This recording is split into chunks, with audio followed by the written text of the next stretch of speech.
All right, so we're going to be diagnosing a P1101 today. So this code is often misdiagnosed, so I figured I'd kind of do a little more in-depth video on how to diagnose this properly. A lot of times people will replace a mass airflow sensor, sometimes a PCV valve. So first, let's just go in here and we're just going to go ahead and we're going to go into generic OBD2 mode on this. So what that means is you can pretty much access the information I'm going to be looking at here with any generic scan tool, whether it be a small handheld or, factory scan tool. So, even those little $30 scan tools will be able to look at this information that I'm about for you. Okay, so let's just go into diagnostic information here, DTCs. Verify we do have that P1101, and we do.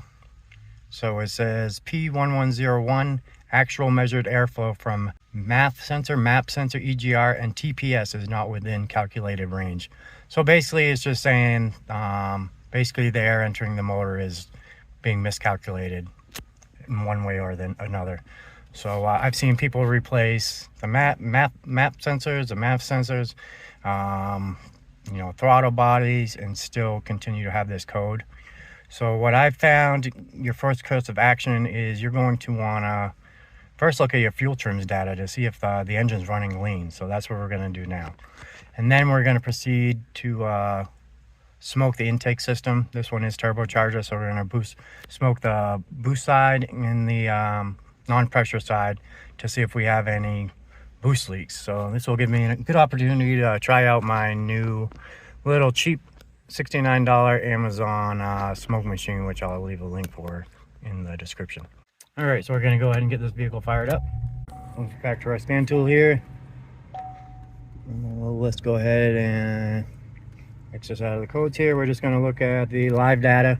Like I said, this is just generic data that can be accessed on any scan tool. The only thing we're going to be interested in here is our fuel trim readings. So we're going to be able to tell if it's adding fuel or taking away fuel. We're going to have long and short-term fuel trims. They should all be, ideally, you want 0. Anything plus or minus 10% is probably going to set a check engine light. All right, so as you can see, we already have our long term here, and it looks like we're adding 6% fuel, and short term 2%. So it's definitely adding a little fuel. If it's adding fuel, that means it's compensating for a lean condition. So that means it probably is sucking vacuum somewhere. So if this number was 0, or if it was taking away, then that would be, if it had a negative 0.6, that would mean the vehicle is running rich. So in this case, it is running a little lean. It's adding 6% fuel.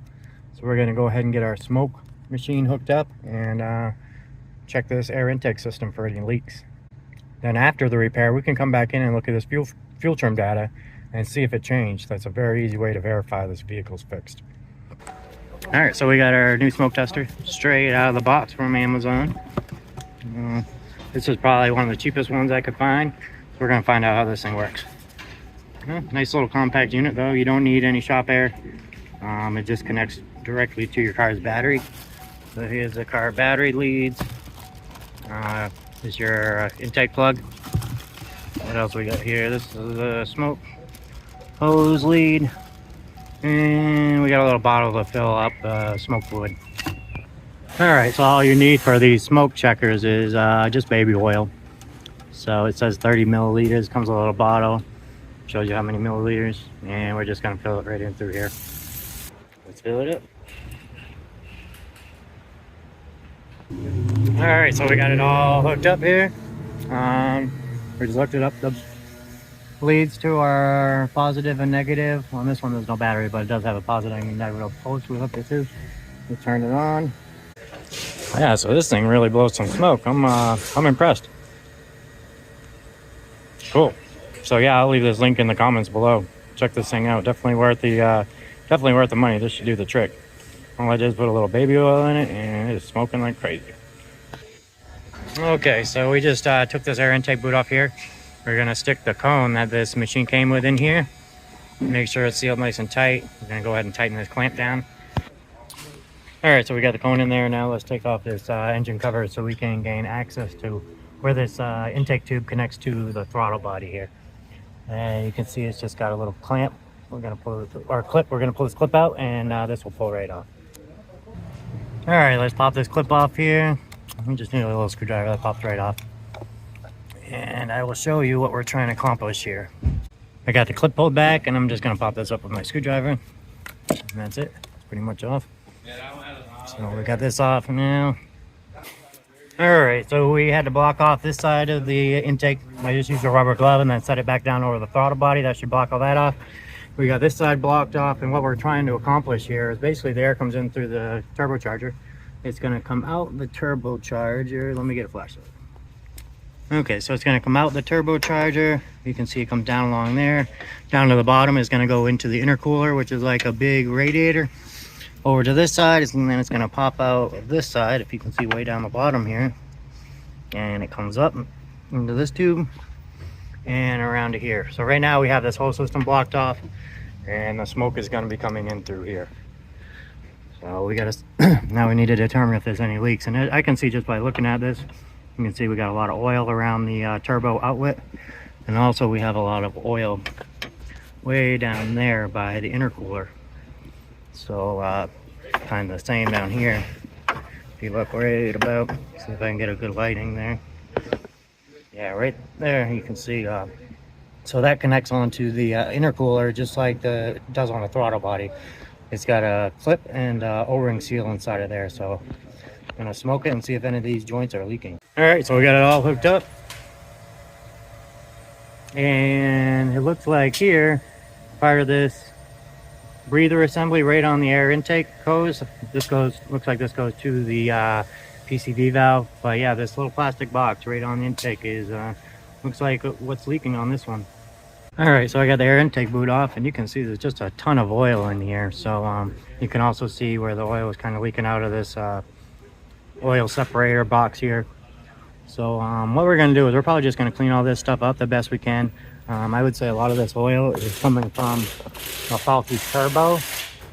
So with all that oil in there coming through the intake, that means it's also getting up to this throttle body. So this throttle body can cause airflow problems as well. So we're going to go ahead and seal this up. I don't really think there's anything broken or wrong with this. I think we just got to get it cleaned up. Maybe we'll put just a little bit of silicone in here just to ensure this doesn't leak. And then we're going to pull this off, and I'll show you how to clean the throttle body. Yeah, so a lot of this oil could also be coming from the PCV system. I'd love to hear some of your opinions below. This one actually has new PCV valves. Somebody already put a new mass airflow sensor in it. They put new PCV valves, and it was still setting the P1101. All right, so as you can see, this throttle body is pretty dirty. And also, while we have this air intake boot off, there's going to be an O-ring that's up inside of here.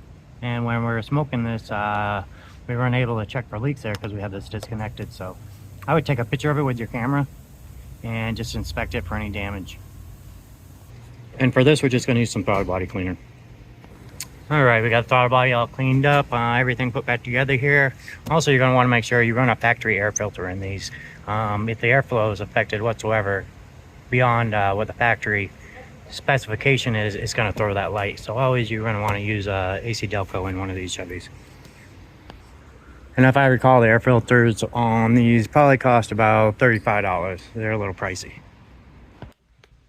All right, so now for the real test, we're going to come in here and fire this thing up. It's going to run a little crappy because we cleaned out that throttle body. Just going to rev it a few times, kind of clean itself out. And we're going to go ahead and clear the check engine light, and we're going to try and reset these fuel trim values. Now, in order to reset the fuel trim values, we are going to have to go into the factory software for this. But with a little handheld scan tool, you can still clear the codes, and in most cases that should be sufficient. Alright, so we're just going to go into the engine control module. Alright, so first we're going to trouble codes. Let's go ahead and clear these codes. Alright, so now let's go into special functions here and see if we can let's do a throttle body idle airflow compensation reset. We definitely want to do that because we clean the throttle body. Alright, so we're gonna do the idle learn now. Alright, so we're just gonna hit learn now. So that's learn. We're gonna exit out of that. Now we're gonna go into intake system learned values. So that's gonna reset those airflow values. So that's also pretty important on these two. So we're just gonna hit activate. Alright, that's all done. Escape. Alright, now we're gonna go into our fuel trim values and see if this vehicle's fixed. Alright, we got this thing back up and running, and as you can see, our fuel trim value here is almost or close to near zero. Fluctuating a little back and forth, but that's relatively normal. So we're gonna go ahead and call this one fixed. Alright, well, as always, thank you for watching The Flat Rate Mechanic, and if this was helpful, be sure to like and subscribe. Until next time.